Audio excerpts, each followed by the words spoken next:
Most of us had to look up what a pandemic was at the beginning of this. The first thing that pops into my mind when I think Corona is like, oh God, like, when's it gonna end? You could see the light at the end of the tunnel, but then like the tunnel just gets longer and longer and longer.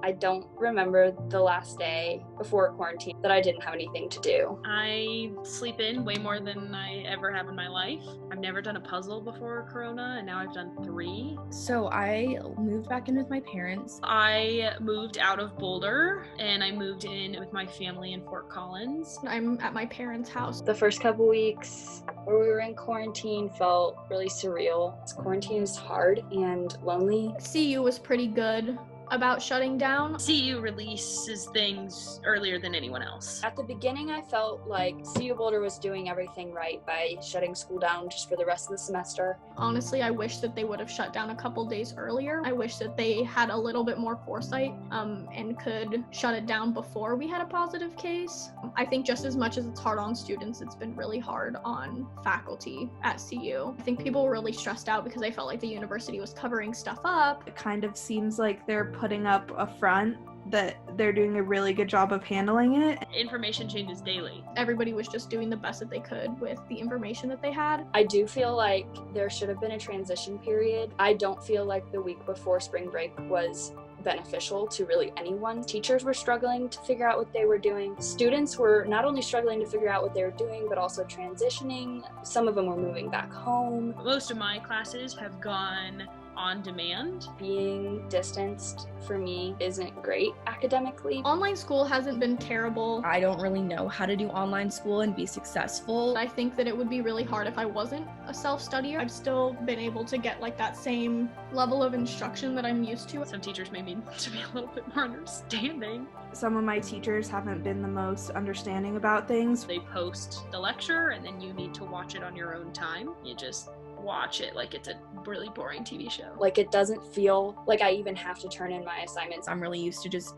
sitting in a classroom and actually forcing myself to focus because there are like people there and my professor's like watching me. You have to be on top of it or you will fall behind. It's also hard to not be hard on yourself when you're not being productive. It feels like you should be, even though we're in the middle of a pandemic. I graduate in 5 days. Our graduation was canceled. Graduation got postponed, but pretty much canceled and made virtual. I'm starting to come to terms with that. Everything got cut off at a time where I was like just starting to feel nostalgic. Everything right now is so uncertain, and especially for people our age, we are going to be going into a really harsh job market. For me personally, I'm going into healthcare, and this has been like very targeted towards what I want to do. On a grander scheme of healthcare professionals and doctors, you go into this work not to sacrifice yourself. The public in this instance sometimes expects healthcare workers to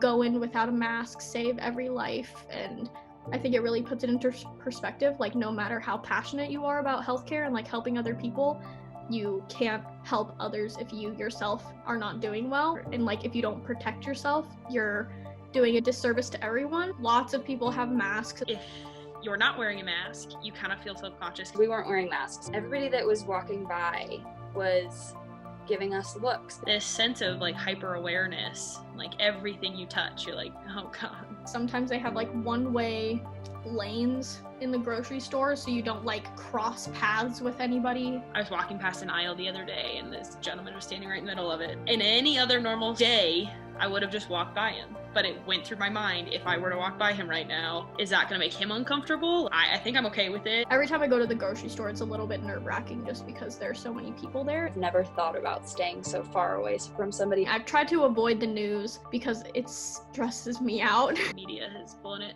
so large that there's some excess fear nationally. They've built a lot of fear in people, which on one hand I think is kind of a good thing because you have to have some degree of fear when it comes to this kind of thing, otherwise people aren't going to care. And you go on social media and everyone's breaking rules. I think a lot of people aren't taking it as seriously as it needs to be. I have been seeing a lot of people gathering together. I think people are starting to be too lax about the situation. I just wish people would take it more seriously so it would be over faster. Our media is so US centric. you don't see much from other countries besides like what other countries are doing wrong. It's hard on any level to kind of know the best course of action. Like everyone says, there's no precedent to it. It's hard to say, oh, they did this right or they did this wrong, because there's not really anywhere anybody did the best they possibly could. I am not currently working. We were shut down until April 30th. Boulder extended its stay-at-home order until May 11th. So now we are shut down until May 11th. March 9th, my office told me via text that we were going to be shutting down the office for the week and that they wouldn't need me for the next 2 weeks. And then the 2 weeks went by way faster than I thought, and they texted me again and said, hey, we're going to be sending you your official layoff letter. They may not need me for a while. It's better to be on the precautious side. I am the president of FIMU at CU Boulder. Being that figurehead in an organization, you've got 150 girls that don't know what's happening. They come to you. Being on exec, gotten a lot of people coming to me and complaining about how they're not really getting anything out of it. I don't get to see my sorority sisters anymore, and they're like the people I'm closest with. See, our sorority has tried hard to make it feel the same. I feel like we're doing a lot to try and do the best that we can for people to still feel supported. That we've also really come together as a group in this time. It means a lot to be able to have those friends in the sisterhood to reach out to if you're in need of help. I was lucky to be in my last semester of Greek life, which is kind of when things start to wind down. At the same time, it was the last semester, which means that there are a lot of last moments that you don't get. It was sad to see it go so suddenly. It's nice to see people getting creative and realizing how important it is to stay connected. We're all learning through this. I know it's cheesy, but people just need to spread love. Going outside has been a big priority because I've realized that getting some vitamin D has severely impacted my mood and my sleep. It's definitely had a big impact on mine and other people's mental health, which has been really hard.